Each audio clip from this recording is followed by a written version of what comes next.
songs and the different cultures. That's what makes the world the world. It would be terrible if we all were just the same. It would be terrible if it was just only restaurant in the world was McDonald's. It would be just terrible. You know what I'm saying? So, no, there's an attack on national sovereignty. There's an attack on the sovereignty of the United States. Anybody else? Right back there.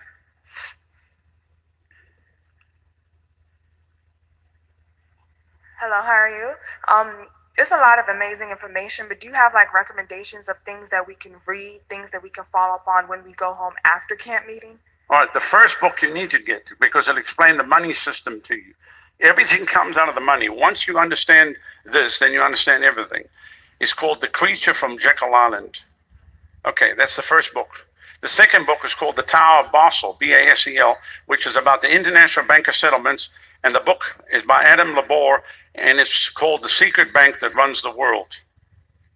And then the third book you can get is a book called The Bilderberg Group. How many know about the Bilderberg Group?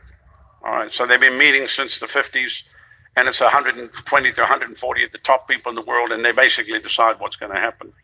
So, you know, I mean, the Rothschilds' wealth at one time was 500 trillion, and I believe at this point they own half of the planet. Half of the world is owned by them. So they bring kings up, they bring them down. They'll tell you who's going to be president. They'll tell you what's going to happen. This is all done behind closed doors. So trust me, the next American president is already chosen. They already know who he's going to be. And they have a backup in place if he's not. And they have a backup vice president. It's all rigged. The whole thing is rigged. When Reagan came out of the blue, how many know Reagan came out of the blue? They put George Bush Sr., who was the head of the CIA, and the Bush family that have ties right into the Saudi royal family. The whole Bush family, it's corrupt to the core. I know that'll be hard for some people to believe, but unfortunately, how many know about Bohemian Grove, where they go worship an owl? they all fly in the summer months and worship an owl. Who's heard of Bohemian Grove? Go study it out. They go worship an owl. They pray to an owl, and they cremate a baby in effigy. I'm not making this up. Bohemian Grove. This was quite funny. Well, not funny, but when I was in D.C., they brought me this little lady. She's 94 years old. A lady by the name of Ruth Marzell. And she worked for the Bushes. She was in the White House and everything.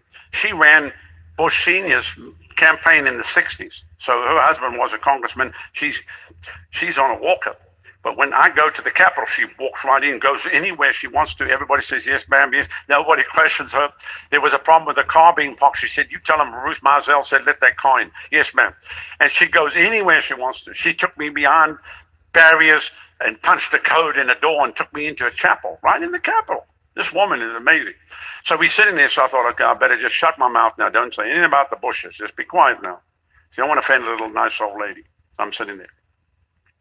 So she says, the Bushes. So I said, yes. She said, wicked people. I said, Ruth. Because I already knew the story. I said, Ruth, what are you telling me? She said, they worship an owl. And then she told me, she said, the Bushes and the Clintons are family friends and have been for years. The Clinton would go and stay in Kennebunkport at the house. This is a whole scam on the American people, and American people can't even see it.